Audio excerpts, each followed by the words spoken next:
Silakan duduk. Baik Ibu, terima kasih. Selamat pagi Ibu. Selamat pagi, Dek. Wah, Ibu sangat senang sekali bertemu dengan Dila. Dila, bagaimana kabarnya? Tidak baik Bu. Kalau Ibu boleh tahu, kenapa kabarnya Dila tidak baik? Entah Bu, saya merasa sangat bingung dan sedih nih. Ibu memahami apa yang kamu rasakan. Namun, apakah perasaan tidak enak atau mengganggu perasaan Dila ini bisa dibicarakan bersama? Iya Bu, saya pikir juga begitu. Bisakah Dila jelaskan ke Ibu? Iya Bu, dengan senang hati saya akan menceritakannya. Tapi mohon dirahasiakan kepada siapapun, karena ini adalah masalah pribadi saya Bu. Kalau begitu, Ibu ingin mendengarkan sejauh mana perasaan tidak enak yang Dila rasakan. Di sini Dila bisa menceritakan tentang semua apa yang Dila rasakan, karena semua akan dijaga kerahasiaannya. Jadi, Dila bisa bercerita dengan leluasa dan tenang.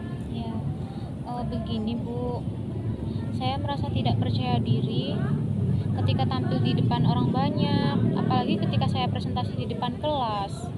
Lalu bagaimana? Setiap saya tampil di depan kelas, saya pasti gugup dan bingung harus berkata apa. Rasanya tiba-tiba bibir saya menjadi kaku Bu, seperti grogi gitu Bu, terus panas dingin. Bisakah Dila jelaskan lebih jauh tentang tidak rasa percaya yang Dila rasakan? Saya gemetar ketika tampil di depan kelas Bu. Saya juga merasa tidak percaya diri saat akan menjawab pertanyaan dari guru Bu. Padahal saya kan hanya menjawabnya dari tempat duduk, tetapi saya tetap merasa gugup dan gemetar. Ini yang menyebabkan saya jarang bicara dan berpendapat ketika guru di kelas menjelaskan materi Bu. Bisakah Dila contohkan ketika Dila tampil di depan kelas? Bisa Bu.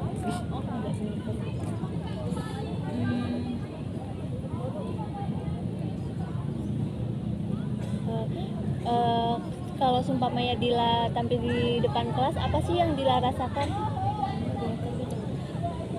Tangannya gemetar gitu Bu, seperti deg-degan gitu loh Bu. Selanjutnya, apa yang Dila lakukan ketika Dila tidak merasa percaya diri di kelas? Saya hanya diam saja Bu, daripada saya malu di depan teman-teman karena saya gugup dan gemetar. Apakah dengan Dila demikian, Dila merasa senang dan nyaman berada di kelas? Mungkin saya pikir kalau segala sesuatu itu tidak apa Bu, ini namanya tidak merasa nyaman. Tapi saya harus berpikir. Jadi saya bingung loh Bu. Mungkin Dila berpikir kalau segala sesuatu itu harus sempurna tanpa ada kesalahan sedikit pun. Apakah demikian? Iya Bu, saya orangnya memang seperti itu. Segala sesuatu harus yang saya kerjakan dengan sempurna, walaupun itu tidak mungkin. Mungkin itu juga yang buat saya seperti ini. Kalau begitu, apakah masalahmu ini tentang bagaimana Eka bisa berprestasi dan menjawab pertanyaan guru supaya tidak gugup? Iya Bu, dan saya bingung harus gimana. Setiap hari saya berpikir dan berusaha bagaimana caranya agar saya bisa percaya diri tampil di depan kelas, di depan orang banyak.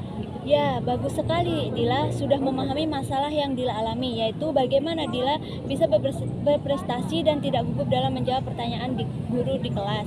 Iya Bu, saya sangat ingin sekali bisa tampil percaya diri di depan kelas, tapi rasanya sulit. Bagus sekali keinginan Dila. Ibu sangat senang sekali mendengarnya. Lalu apakah Dila sudah punya cara untuk mengatasi masalah Dila tentang tidak percaya diri, prestasi dan gugup menjawab pertanyaan guru di kelas? Saya masih bingung Bu. Apa yang membuat Dila merasa bingung? Saya takut jika nanti saya salah menjawab pertanyaan guru dan ketika presentasi saya takut nanti saya ditertawakan oleh semua teman-teman yang ada di kelas Bu. Apakah Dila sudah berusaha melakukan yang terbaik? Rasanya belum Bu. Jika mencobanya saja Dila belum, lalu kenapa Dila bisa berpikir negatif seperti itu? Nah, itu yang saya tidak mengerti Bu. Baik, saya akan berusaha melakukan yang terbaik Bu, agar saya merasa percaya diri, prestasi dan menjawab pertanyaan dari guru. Baiklah, apa kira-kira rencanamu sementara sebagai pegangan untuk tindakan selanjutnya? Yang pertama, saya akan terlatih dan belajar dulu tentang materi yang akan saya presentasikan. Dan yang kedua, saya akan berpenampilan rapi sehingga saya akan merasa lebih percaya diri. Dan ketiga, saya akan berdoa dulu sebelum tampil agar saya merasa lebih tenang, lebih nyaman. Saya juga akan merasa dapat melakukan apa yang akan saya lakukan, Bu. Bagus Dila, sudah tahu apa yang harus Dila lakukan. Sebelum pembicaraan ini kita tutup, bagaimana perasaan Dila? Apakah kesimpulan Dila pada hari ini? Saya merasa lega dan lebih tenang. Setelah melakukan konseling ini, kecemasan dan ketakutan yang saya alami mulai menurun dan juga saya tahu langkah-langkah apa yang harus saya lakukan untuk mengatasi rasa tidak percaya diri yang ada pada diri saya, Bu. Setelah melakukan konseling sekitar 20 menit ini, jadi kesimpulannya adalah pertama, Dila akan berlatih dan belajar dulu tentang materi yang akan Dila presentasikan jika di kelas. Kedua, Dila akan menampil rapi sehingga Dila akan merasa lebih percaya diri. Dan akan merasa lebih percaya. Dan yang ketiga, Dila akan berdoa dulu sebelum prestasi. Apakah Dila yakin akan melakukan itu? Iya, Bu, saya yakin sekali. Apakah masih ada yang ingin Dila sampaikan kepada Ibu? Saya kira cukup, Bu. Bagaimana kalau kita tutup pembicaraan ini? Dan saya mengucapkan terima kasih atas kesediaan Dila untuk bisa datang pada hari ini. Ya, Bu, sama-sama. Terima kasih kembali. Semoga masalah Dila cepat terselesaikan ya. Amin, Bu. Terima kasih ya, Bu. Assalamualaikum. Waalaikumsalam. Saya permisi ya, Bu. Iya.